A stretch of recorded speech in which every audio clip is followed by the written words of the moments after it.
Boa noite a todas e a todos. Mais uma vez, você que está aí, acione o sininho, dê o like, subscreva e partilhe o canal.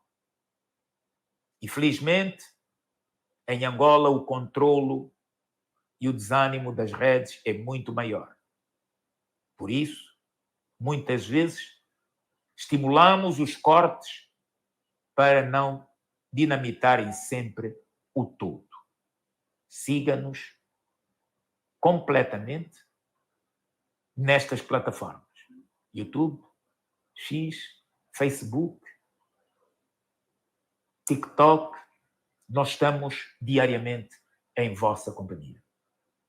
Boa noite, Anselmo. Boa noite, Isidro Fortunato. Vamos ver se conseguimos entrar em contato com Fernando Lima para nos falar um pouco sobre o ambiente que se vive. Sim, primeiramente, o meu muito boa noite, Cota William, boa noite, Cota Anselmo.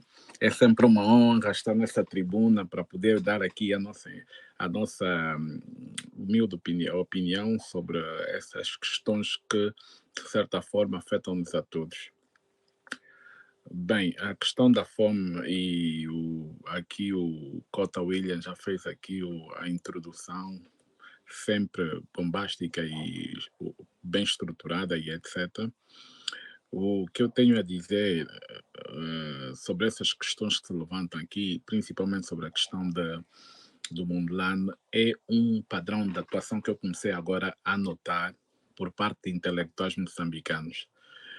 Pessoas como Mia Couto têm tido uma opinião bastante agressiva com a postura de Venâncio Mondlane. E ainda temos o José Eduardo Agualusa, que atualmente está a residir em Moçambique, também tem tido um posicionamento extremamente duro com Venâncio Mondlane, inclusive falando que o posicionamento que Venâncio Mondlane apresenta é um posicionamento de uma pessoa com pouca maturidade democrática e que se devia esperar os resultados eleitorais, que o que ele está a fazer é incitamento.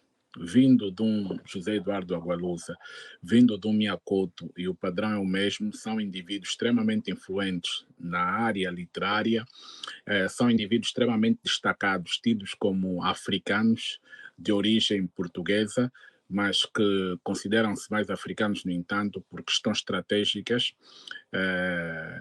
Eles têm essa semelhança, ambos trazem o mesmo discurso. E eu há tempos fiquei aqui a me perguntar sobre essa questão dos agentes adormecidos do projeto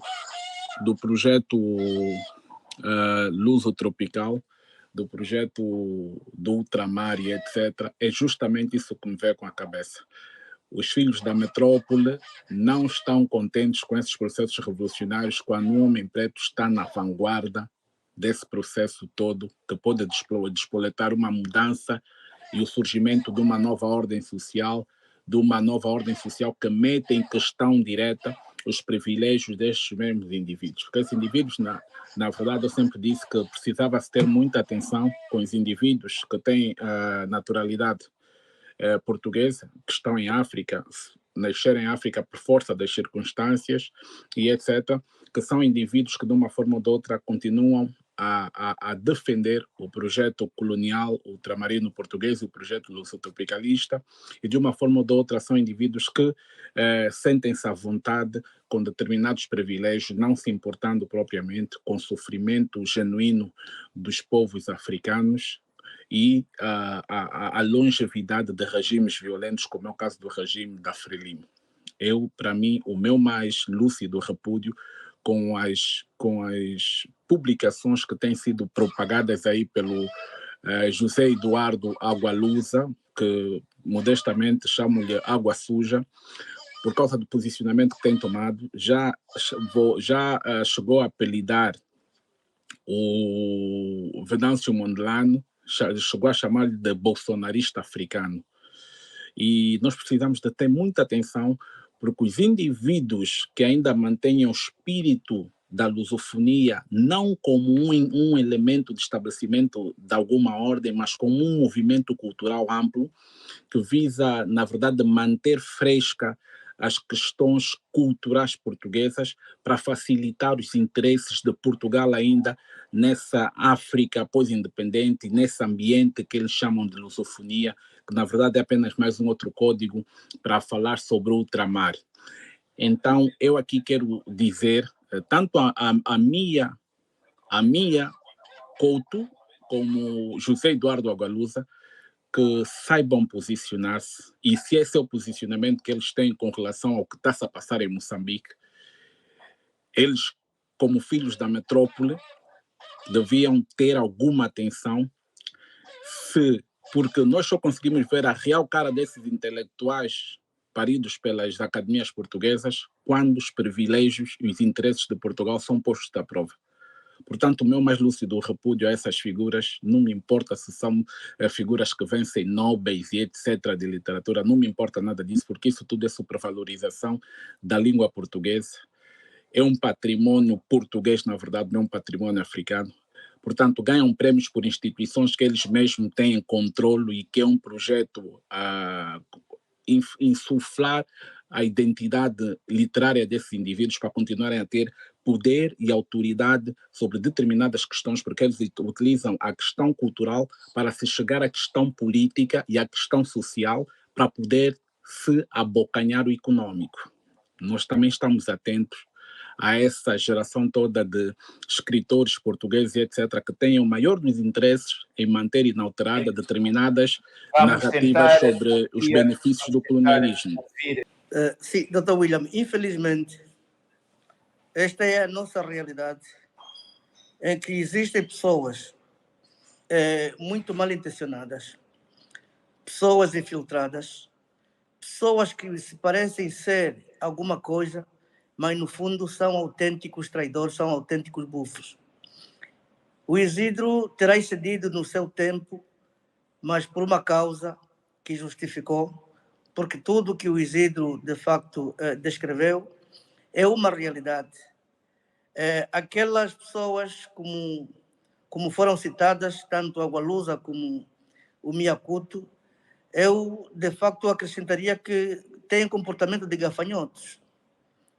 É uma peste, mas depois ainda pode ser acolhida na aldeia, porque as crianças podem brincar com o gafanhoto, pensando que é um bom companheiro, mas no fundo provoca danos muito significativos na vida social. O que acontece nessa altura com o Venâncio é o mesmo que o ditado popular diz: culpado por ter cão e culpado por não ter. Essas são as cobardias, mas também quero aqui dizer que o momento é oportuno, que é para se separar o trigo do joio. O importante é que a causa seja das populações, a causa seja das maiorias, a causa seja do povo oprimido e que sente de facto roubado no seu direito. Porque tanto Agualusa como o Mia Couto nada mais defende senão o seu próprio estômago. Portanto, é daquelas intelectualidades que, na verdade, não prestam para nada, porque o que eles, de facto, reproduzem são sons que, a dada altura, desaparecem no momento difícil, porque ele tem que voltar logo ao seu estado de corrupto, ao seu estado de manicância, porque o Mia Couto, para se pronunciar dessa maneira, a mim não me espanta que já terá levado alguns miticais. Tal como se faz em Angola, a prática é a mesma. Isto é recorrente nesses regimes obsoletos, nesses regimes arcaicos.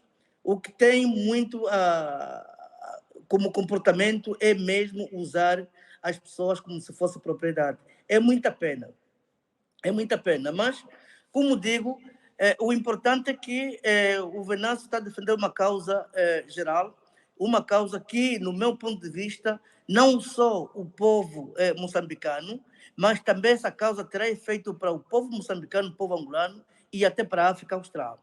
Nós estamos diante de uma vaga de revolução que poderá, de facto, aqui abrir caminhos e iluminar os povos de maneira que se derruba esses regimes autoritários, esses regimes corruptos, esses regimes insensíveis, esses regimes feitos de colonos contra os seus próprios povos.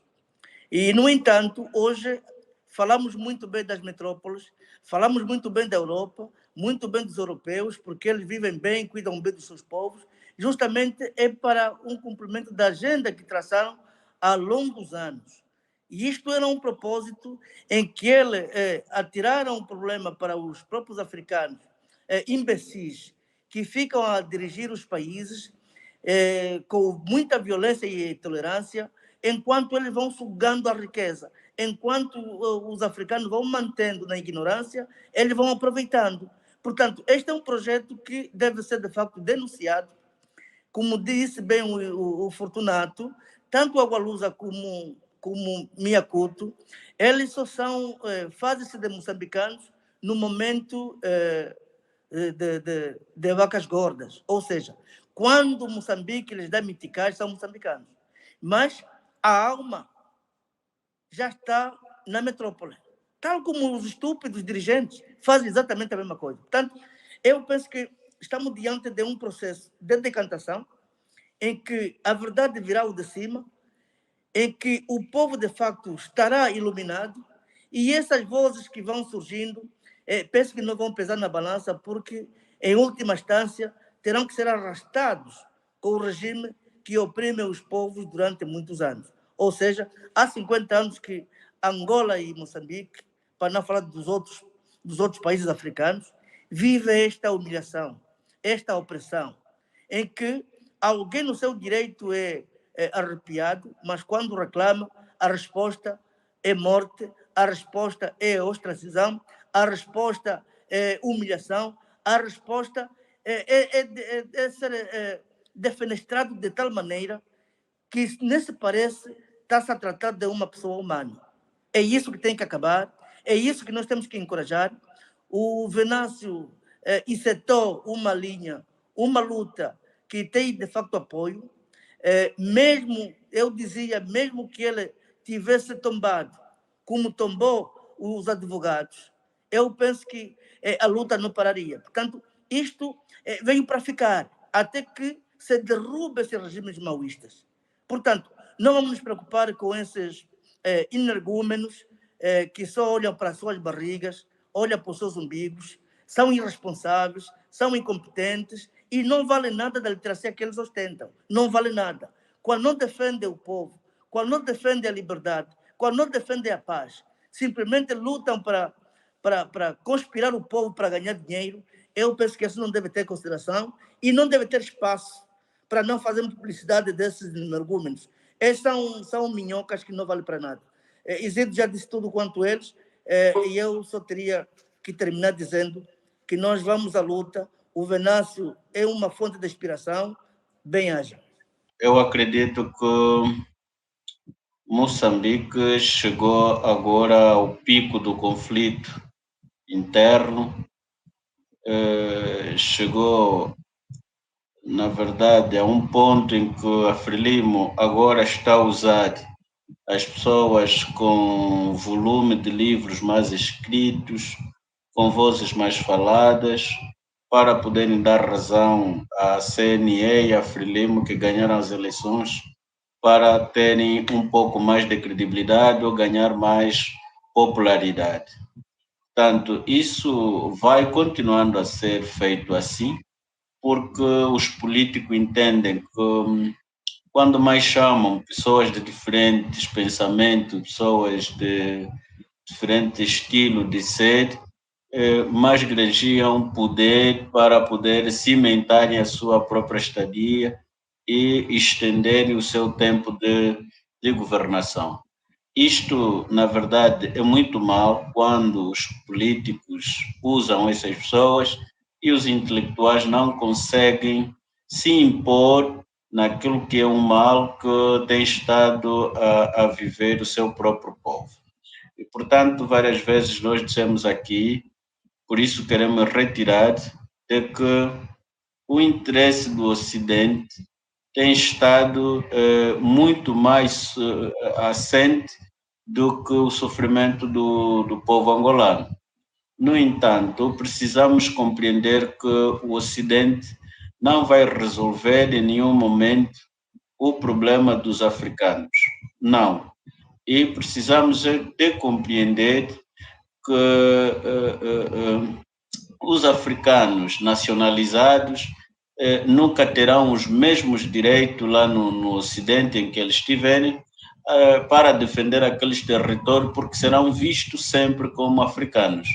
Por isso fica muito mal que a Gualusa vem defender o regime ditatorial de Moçambique, fica muito mal na fita, fica sem cordialidade, porque os povos moçambicanos já lutam por uma democratização interna que será bom para o povo moçambicano e que não seria necessário usar as vozes mais faladas, as vozes mais ouvidas, para poderem defender, na verdade, o roubo ou a fraude eleitoral. No entanto, nós queremos, nosso apelo vai pelo encorajamento que tem estado a fazer, e hoje o Venâncio Mondlane ontem teve a audiência já mais vista a nível de Moçambique, se calhar a nível de África. Portanto, continua a apelar de forma cordial a outras ações que vai prosseguir e continua, na verdade, a adquirir esta popularidade, continua a acentuar as suas próprias ações, continua ainda, na verdade, a olhar para tudo aquilo que ele já perdeu, e isso que ele já perdeu que lhe dê forças para continuar a lutar. Estamos a falar, na verdade, da perca do seu mandatário, do seu consultor jurídico e daquela população que o segue, não é só a população apoiante que o segue, que já foram maltratados e até que estão na cadeia, os outros estão ainda na cadeia. Portanto, essas detenções, essas mortes todas, que venham a dar forças ao Mondlane para poder continuar a lutar. Portanto, eu sei que ele não está sozinho, o povo moçambicano está com ele, o abraça e, pela primeira vez, talvez que a Frelimo vai abrir mãos para uma negociação quanto a situações ocorridas em Moçambique. Portanto, se a Frelimo entende que ganhou as eleições, não haverá necessidade ou não haveria necessidade de ter negociado. Mas como há este roubo eleitoral, portanto, vê-se então na medida de a única solução, a via eficaz é negociação. Portanto, Mondlane vai ganhando essa batalha aos poucos, de que a Frelimo já tenha a posse ou as mãos abertas para a negociação. Agora Mondlane deve aplicar para poder, na verdade, a sua própria negociação. Okay.